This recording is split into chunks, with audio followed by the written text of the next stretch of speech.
Hey, good morning, everybody. Jeff Slakey here on the Daybreak Show, along with Spencer Hughes, and via Zoom video conference representing the 6th District here in the great state of Washington, Derek Kilmer. Morning, Derek. How are you doing? Good morning. Great to be with you. So it's been a busy last week in the halls of Congress and all across the country, of course, as lots of things have been going down. Let's start locally first. We saw that the Governor Inslee had put forth the note that there is a massive, and it was not unexpected, massive revenue shortfall, almost to the tune of 8.8, close to $9 billion or so. The furloughs are starting to come for state workers, and there has been some raises in the upper echelons of management across the state that are being held back. Talk to me a little bit about this. I mean, we saw it coming, and my question that we'll get to is basically, are the feds, is Congress nationally going to do anything to help out all of these states, which I can imagine all 50 of them are going to face this? Yeah, both state and local governments are getting crushed right now. And that's in part because local families and local employers are getting crushed too.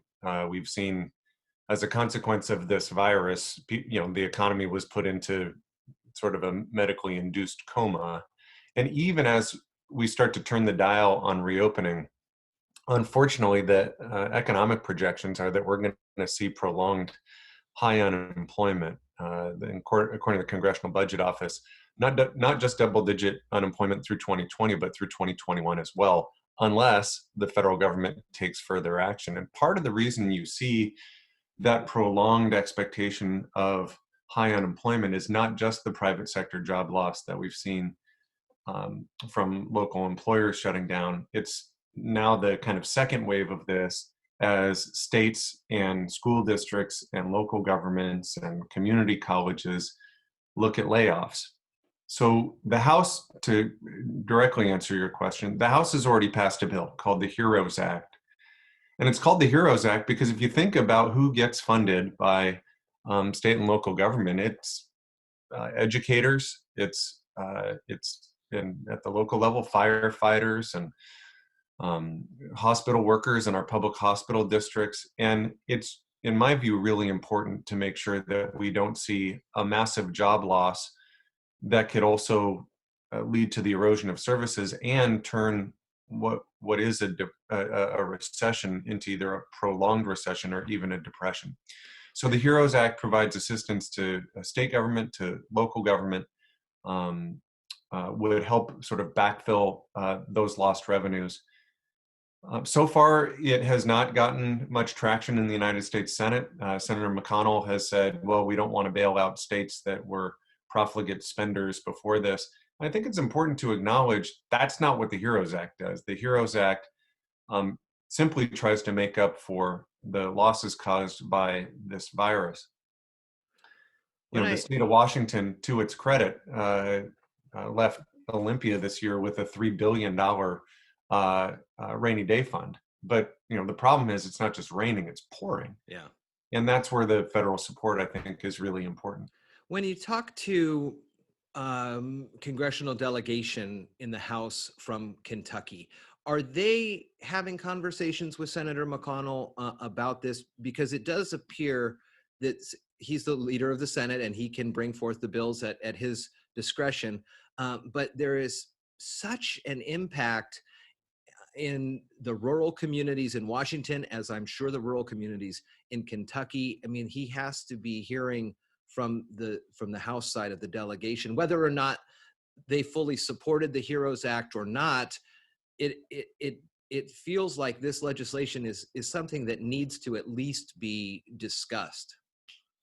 Yeah, I think you're starting to get Democrats and Republicans to appreciate the fact that in the absence of more federal action, you're going to see the types of cutbacks that the state is projecting. And part of our challenge at the state level is, 70% of what the state funds is protected in one way or another.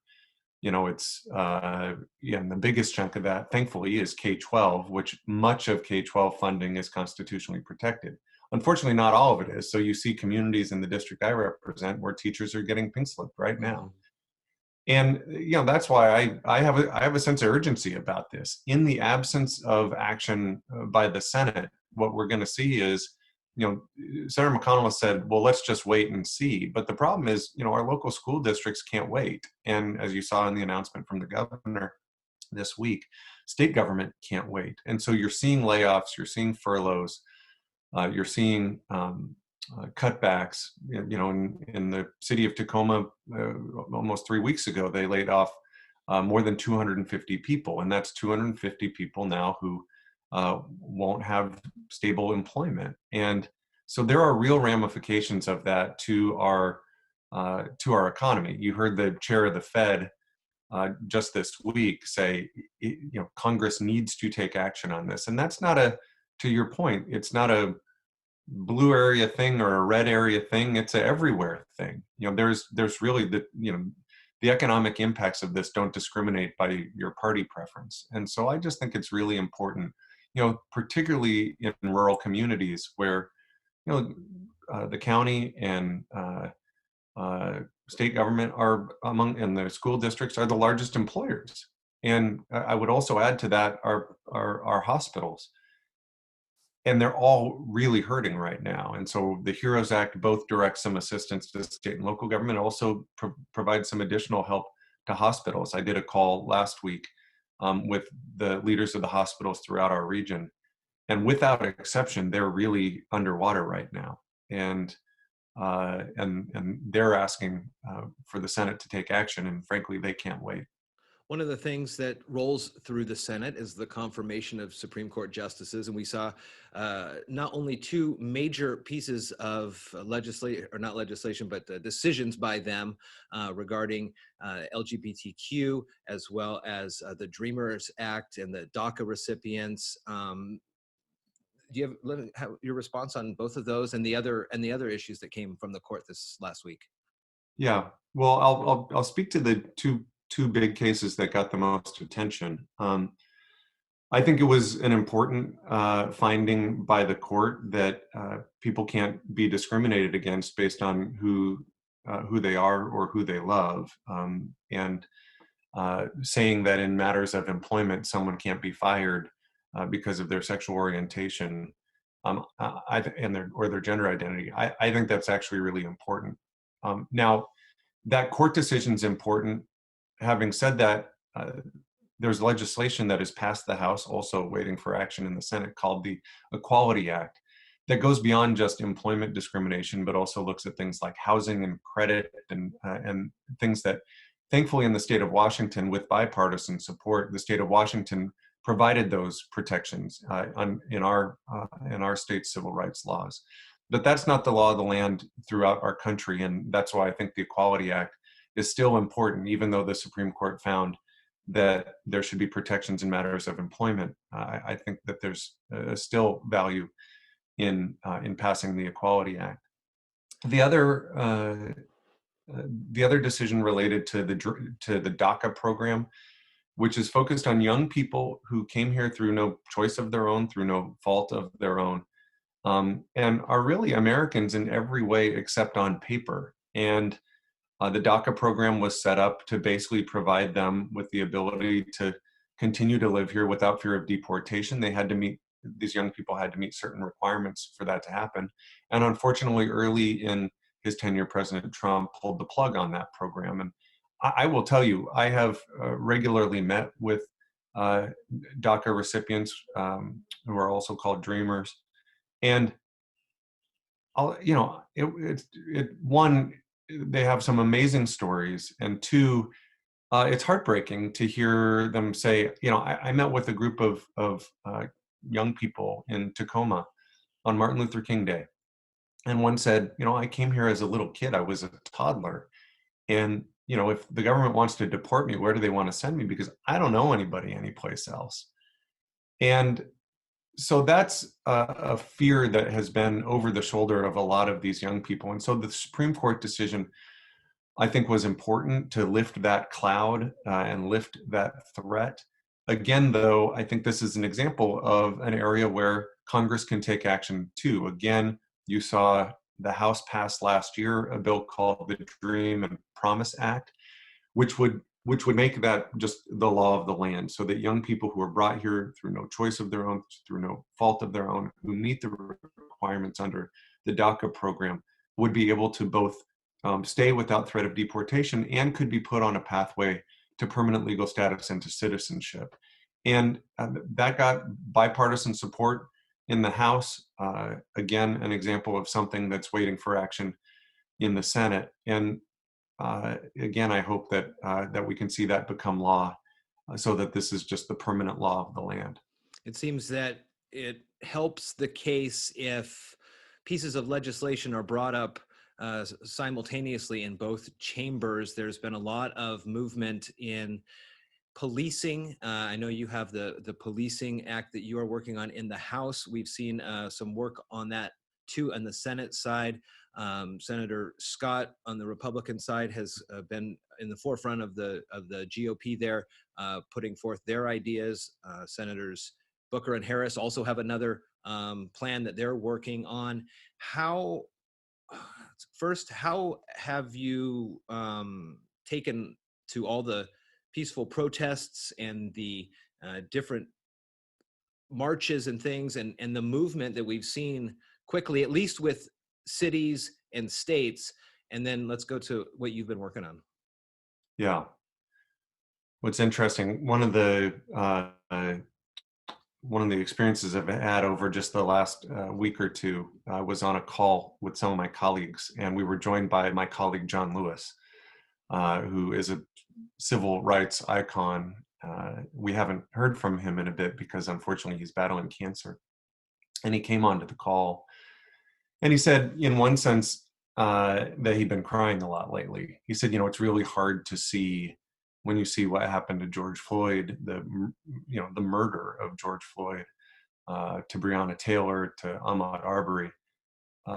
He said it's just such a stark reminder that we're not as far along the path to justice as anyone in our country wants us to be. And he knows from what he speaks, right? This is a man who was beaten and tear gassed on the Edmund Pettus Bridge in Selma, Alabama, simply for advocating for his right to vote and the rights of African Americans in the South to be able, and around the country, to be able to exercise their voting rights. And he said, so I've been very sad lately. But then the next thing he said was, but I'm also hopeful, because we've seen people stand up and speak out and peacefully protest and demand change and demand action. And that's important. And that's why I think you're seeing action in Congress far later than it should have happened. But you're seeing discussions in the House and in the Senate, to your point. I joined with the Congressional Black Caucus in introducing a bill called the Justice and Policing Act, which really focuses on reforming our system to ensure those really important words of liberty and justice for all. Among the things that it focuses are things like combating racial profiling, ending things like the use of chokeholds and no-knock warrants in drug cases, trying to at least limit some of the transfer of military equipment to local police departments. I think, if you're talking about a Kevlar vest or something like that, that seems all right. When you've seen, MRAPs being used against peaceful protesters in some parts of the country, not okay. Some of it's focused on trying to ensure that officers who commit wrongful conduct, that they're held accountable. And among the steps in that is also establishing a national police misconduct registry. So if someone commits wrongful conduct, they can't just hop from one department to another, that there would be at least knowledge of the department that's doing the hiring. And I've done a lot of outreach to the Black community throughout the district I represent, and heard from young people and heard from older people about the real challenges that they have faced, not just in policing, but other systemic injustices and issues of housing and education and healthcare and criminal justice. And, frankly, that requires the attention of Congress too. And I'm hopeful that we can, and I'm working to address those issues as well. One final thing is schools all across the state and the district are wrapping up. I got to know how, we know all the great work that Congressman Kilmer is doing. How is Teacher Kilmer doing during all this? Well, both of my folks were school teachers, and I always, anytime my dad said, "Do you ever think you'd want to go into education?" I always said, "I'm not sure I have the patience for it." And I think the last 3 months proved it. So uh, we officially had a fifth grade graduation yesterday, and the day before that we had an eighth grade graduation. So we made it through.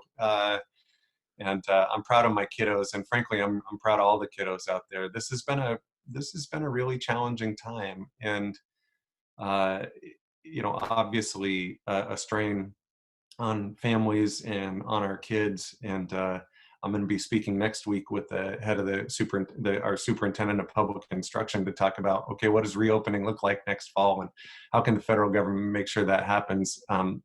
That's both in the interest of all of our kids and the fact that I'm not the greatest teacher. Right, right. It has been a interesting conversation with the North Mason School District and the Shelton School District on their initial conversations of reopening and how that will look. And yeah, the kids have really stepped up, and I know that that my son it's been hard for a kindergartner he'll be going into first grade next year, and these Zoom classes, after about the 30-minute mark, you start to lose focus, as I'm sure everybody does.